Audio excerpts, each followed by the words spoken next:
आदरणीय धर्म प्रेमी सज्जनों, सादर नमस्ते। मैं जेठालाल विश्वकर्मा आप सभी का हार्दिक स्वागत करता हूँ। रामायण बालकांड सर्ग 33। विवाह उपरांत दूसरे दिन प्रातः काल महर्षि विश्वामित्र जी दोनों राजाओं जनक दशरथ से विदा मांग हिमालय पर चले गए। मिथिला नरेश जनक जी ने बहुत सा दहेज दिया। उन्होंने 1 लाख तो गवें प्रदान की, बहुत से बहुमूल्य दुशाले रेशमी वस्त्र और रेशम सदृश अन्य उत्तम वस्त्र भी दिए। अनेक सुंदर और सजे सजाए हाथी, घोड़े, रथ और पैदल भी दिए। जनक जी ने उन कन्याओं को बहुत से दास और दासियां दी।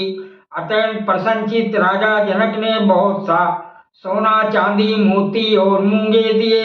इस प्रकार बहुत सारा धन देकर राजा जनक दशरथ जी से आज्ञा मांग अपने राज भवन में गए। महाराज दशरथ भी कुमारों को साथ लिए हुए तथा ऋषियों को आगे कर सेना सहित चल दिए।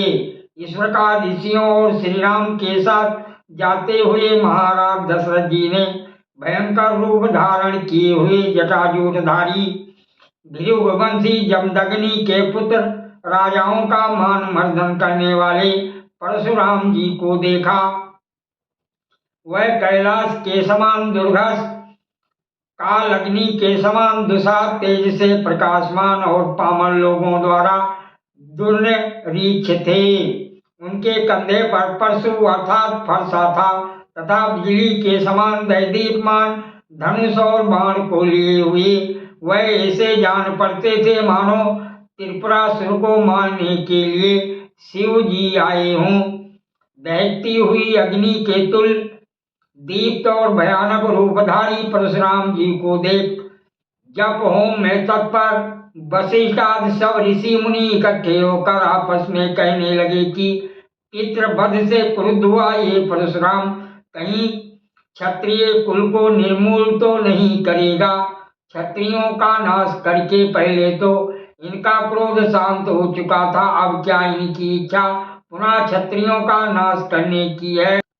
इस प्रकार परस्पर वार्तालाप कर ऋषिगण अर्घ्य लेकर घोर रूपधारी परशुराम जी के समक्ष आए और हे राम ऐसा मधुर वचन कहने लगे। प्रतापी परशुराम जी ऋषियों द्वारा प्रदत्त उस आतिथ्य को ग्रहण कर श्री रामचंद्र जी से बोले, आदर प्रणाम, जय सिया राम जी की।